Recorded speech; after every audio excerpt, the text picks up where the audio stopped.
প্রশাসন যারা প্রকৃত অর্থে কোনো ধরনের ফৌজদারি অপরাধ কিংবা ক্রিমিনাল অফেন্সে জড়িত নয় কিংবা সমাজ এবং রাষ্ট্রবিরোধী কর্মকাণ্ডে জড়িত নয়, বিশ্ববিদ্যালয় ডিপার্টমেন্ট থেকে বহিষ্কৃত নয়, তাদেরকে যেন এই আপনার নিয়োগদান সম্পন্ন করা হয়।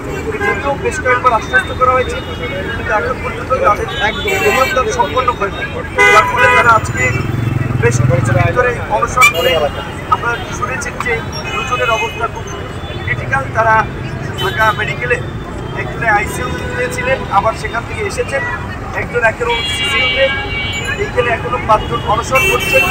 তো আমাদের প্রত্যাশা ছিল যে বিশেষ করে বর্তমান সরকারের সময় এই যে শিক্ষার্থীদের আন্দোলনকে কেন্দ্র করে আজকে আমি 2019 সালে রাজনীতি হয়েছি, আজকে একটা সম্ভাবনাময় রাজনৈতিক দল প্রতিষ্ঠিত করেছি, সেই দলের সভাপতি হিসেবে আছি। এর কৃতিত্ব শিক্ষার্থীদের আন্দোলন এবং সমর্থনের কারণে কিন্তু আমি এই জায়গায় এসেছি। একই সাথে আমার সহকর্মী, আমার সহযোদ্ধা, বিশেষ করে যারা দুজন ছাত্র উপদেষ্টা এই আন্দোলনকে কেন্দ্র করে উপদেষ্টা হয়েছে, তাদের উচিত ছিল এই শিক্ষার্থীদেরকে ডেকে কথা বলা, তাদের সমস্যার সমাধান করা। সেটি আমরা এখন পর্যন্ত বাস্তবায়ন দেখলাম না। এমনকি তারাই যে অনশন করছে, এইখানে উচিত ছিল তাদের এসেও তাদের সাথে সংহতি জানানো, এবং তারা তো চাইলে এইখানে বসে বসে এটার প্রজ্ঞাপন এবং সমস্যার সমাধান করতে পারে। যদি কেউ কোনো ধরনের অপরাধ, ফৌজদারি অপরাধের সাথে জড়িত থাকে, আমরা যেটা বলছি যে যারা এই ক্যাম্পাসে বারবার আমাদের রক্ত জড়িয়েছে, সেই 2018 সালের পুনঃসংস্কার আন্দোলন থেকে লাইব্রেরির সামনের হামলা থেকে শুরু করে এই ডাকসুর হামলা, এই রাজু ভাস্কর্যের সামনে হামলা, এই দুর্বৃত্ত ছাত্রলীগের সাথে যারা জড়িত।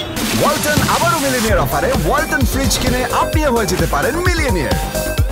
মিলিনিয়ার ছড়াছড়ি দেশ জুড়ে, এটা শুধু ওয়ালটনই পারে। তারা ব্যতীত বাকিদের কোনো অপরাধ নাই। তাহলে এতগুলো মানুষ, ইভেন প্রথম আপনার দেখা যায় আপনার গেজেটে ছাত্রলীগের পদধারীদের আপনার মধ্যে 59 জন আপনার বাদ পড়েছিল। দ্বিতীয় গেজেটে তাদের 43 জন দোকানে পয়সাপাতি বা কিন্তু ঢুকানো হয়েছে।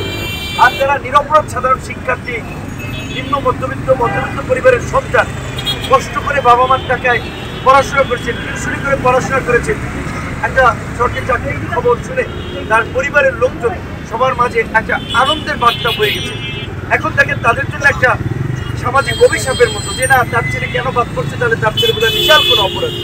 এই যে তাদের একটা মানসিক যন্ত্রণা, এবং তাদেরকে এই পড়াশোনা করে পরীক্ষা উত্তীর্ণ হয়ে নিয়োগ পাওয়ার পরেও চাকরি থেকে বঞ্চিত করাটা, এটা মানবাধিকার লঙ্ঘন এবং এটা ইউনিভার্সাল পরিপন্থী।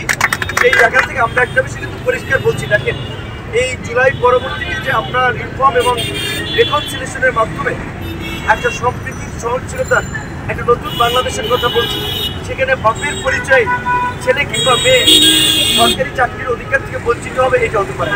ভাইয়ের কারণে ভাই সরকারি চাকরিতে বঞ্চিত হবে, এইটা আমরা মানি।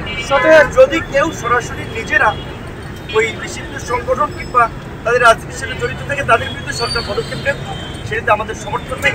কিন্তু যারা সাধারণ শিক্ষার্থী, তাদের চাকরিতে যেন মন্ত্রণালয় দ্রুত পদক্ষেপ নেয়, এবং দ্রুত আমরা আশা করব এতদিন ধরে তারা যে লাল পূজার দৌড়তে এই তাদের নিয়োগকে বন্দী করে রেখেছিল, আজকে অন্তত একটা পদক্ষেপ নেবে।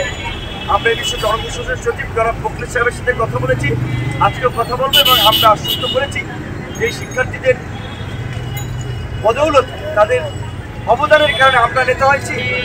আমরা এই জায়গায় থাকলে তারা অধিকার বঞ্চিত হবে, বৈষম্যের শিকার হবে, সেটা আমরা মানি না, সেটা আমরা সমর্থন করব।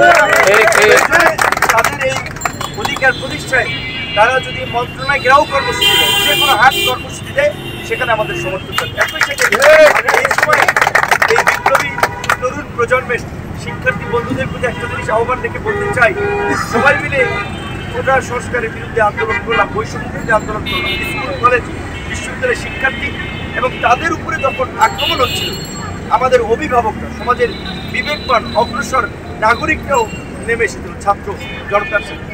আজকে এই যে আমাদের ভাইয়েরা, তারা অধিকার বঞ্চিত হয়ে এই ঢাকা বিশ্ববিদ্যালয়ের রাজু ভাস্কর্যের শব্দ দূষণ, ধুলাবালির মধ্যে এইখানে মৃতপ্রায় অবস্থায় একটা আন্দোলন করছে, আমাদের এখানে আসা দরকার, তাদের পাশে থাকা দরকার।